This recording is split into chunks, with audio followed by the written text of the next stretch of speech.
O Senhor esteja convosco. Ele está no meio de nós. Proclamação do Evangelho de Jesus Cristo segundo João. Glória a vós, Senhor. Naquele tempo, disse Jesus aos seus discípulos: em verdade vos digo, vós chorareis e vos lamentareis, mas o mundo se alegrará. Vós ficareis tristes, mas a vossa tristeza se transformará em alegria. A mulher, quando deve dar à luz, fica angustiada porque chegou a sua hora. Mas, depois que a criança nasceu, ela já não se lembra dos sofrimentos, por causa da alegria de um homem ter vindo ao mundo.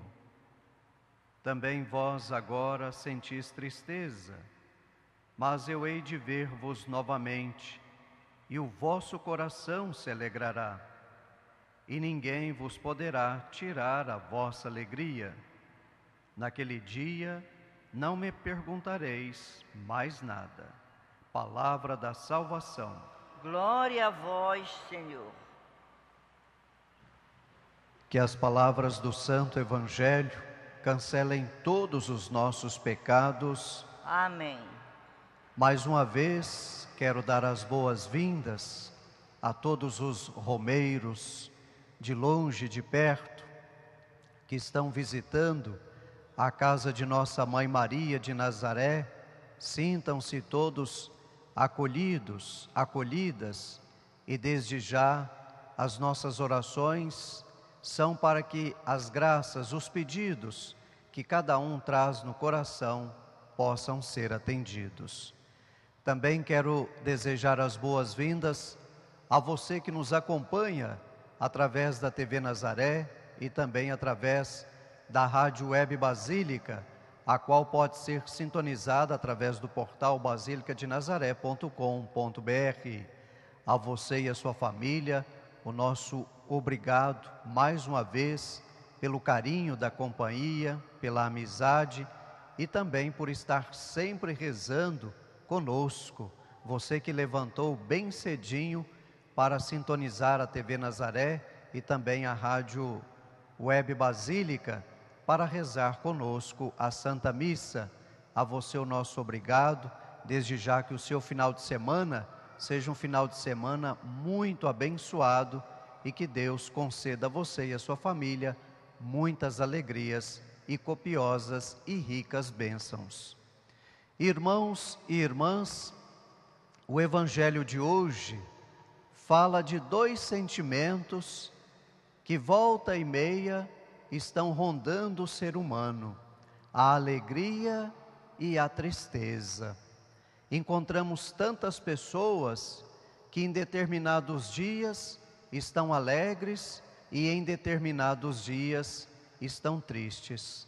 Encontramos pessoas que se deixam abater por qualquer sentimento negativo e se esquecem de colocar a sua confiança em Deus, para que a sua alegria seja uma alegria duradoura.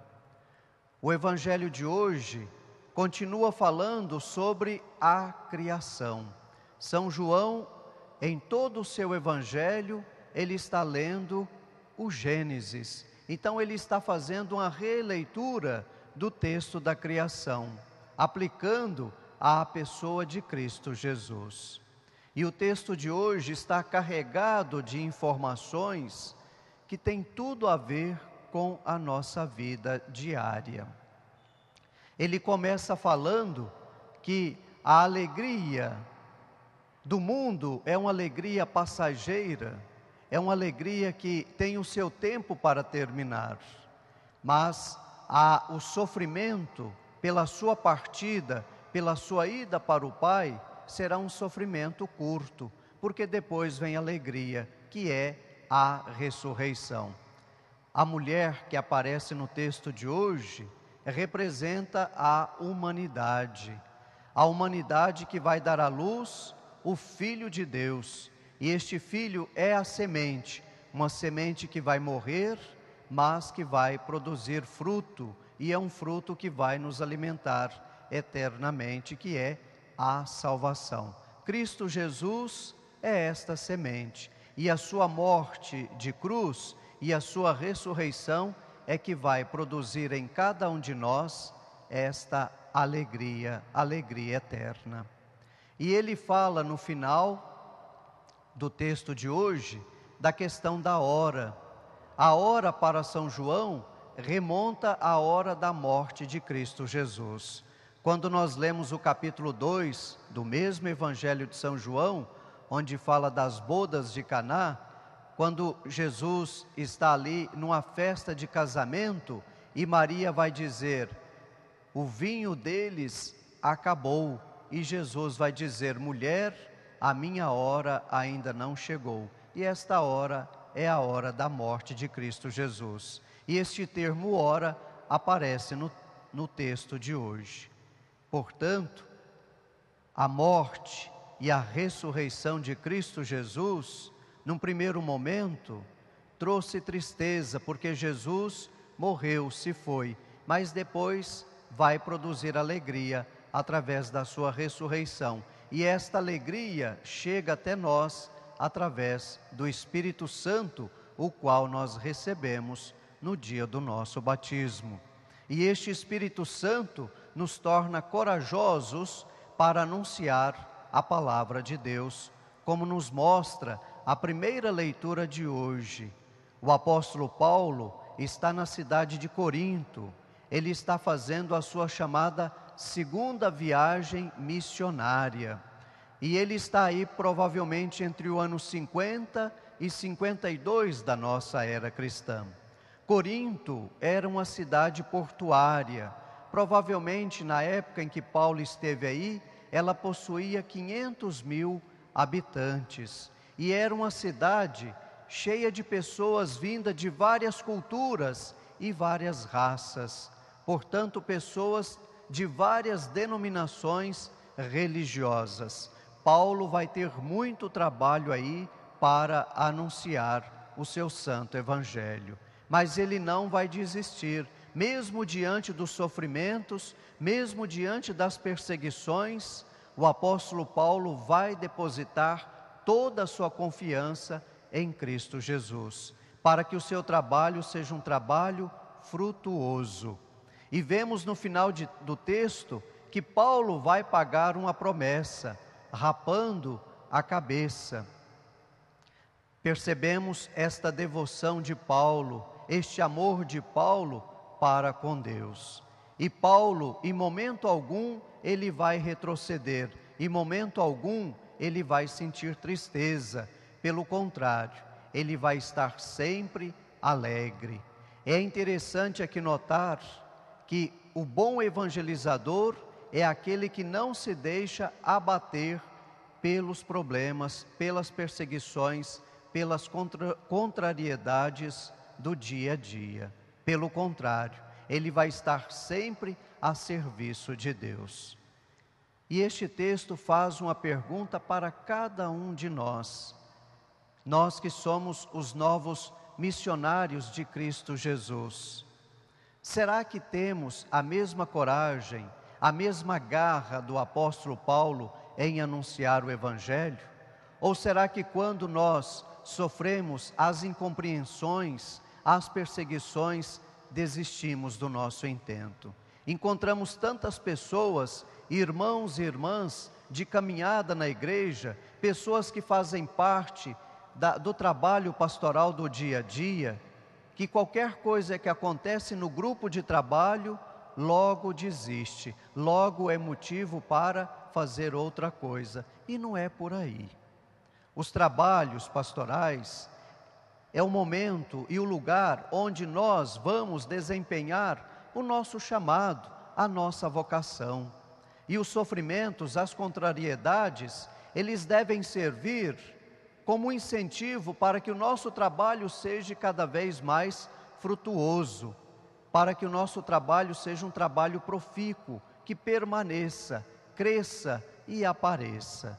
Mas para isto é preciso perseverança. Para isto é preciso depositar confiança em Deus. Lembre-se que o trabalho pastoral que nós desempenhamos na comunidade, ele não é para ser visto pelos homens, ele não é para agradar os homens, mas ele é para ser visto por Deus e para agradar a Deus. Portanto, você que desempenha um determinado trabalho pastoral na sua comunidade, não se preocupe com as perseguições, não se preocupe com as incompreensões. Continue firme, continue anunciando a palavra de Deus. Nós precisamos viver o título da encíclica do Papa Francisco, a alegria do Evangelho. Quando nós anunciamos a palavra de Deus, é uma alegria que deve permanecer em nós e através de nós esta alegria irradiar as outras pessoas que estão recebendo a mensagem da palavra de Deus. E para encerrar esta reflexão de hoje, um pequeno acontecimento, não é uma historinha, mas é um acontecimento. Todos vocês sabem que Minas Gerais é um estado cercado de várias montanhas, por isso que nós costumamos dizer, as alterosas. As alterosas para os mineiros são as montanhas.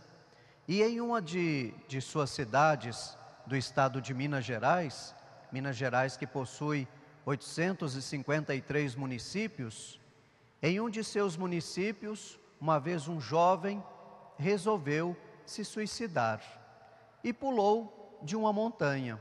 Só que ele não morreu, ele foi parar no hospital, em coma, e ficou em coma vários e vários dias, até que um dia ele acordou, e quando ele acordou, a primeira coisa que ele pediu foi um padre. Ele queria se confessar e receber a unção dos enfermos.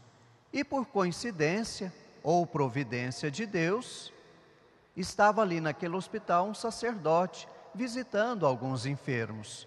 Então o enfermeiro o chamou e ele foi, atendeu a confissão daquele jovem que ainda estava lúcido e ministrou a unção dos enfermos. Quando o padre se retirou e foi visitar um outro quarto, ele percebeu uma movimentação muito grande no corredor. Enfermeiros, médicos que estavam se dirigindo ao quarto daquele jovem. E o padre então perguntou: o que aconteceu? E os médicos lhe responderam: aquele jovem acaba de falecer. E o padre disse: poxa, atendi a confissão dele, ministrei a unção dos enfermos, ele estava tão bem, parecia que ia viver por muitos e muitos anos. E os médicos disseram: lamentavelmente, ele veio a falecer. Notamos aí, neste acontecimento real que se deu em Minas Gerais, que a pessoa, ela buscou no mais íntimo do seu ser forças, coragem para pedir perdão a Deus por todos os seus pecados. E ela conseguiu. Então, num primeiro momento veio a tristeza da sua partida, mas depois veio a alegria da sua ressurreição, do seu descanso nos braços do Pai. Nós também precisamos ter esta coragem que vem lá do nosso interior para estar cada vez mais junto de Deus. Esta coragem que nos impulsiona a ir cada vez mais para a frente. E este recado serve principalmente para as pessoas que se encontram em depressão. Lembre-se, meu irmão, minha irmã, você que está passando pela doença da depressão, para que você se cure, depende de você. Você é que precisa querer, você é que precisa tomar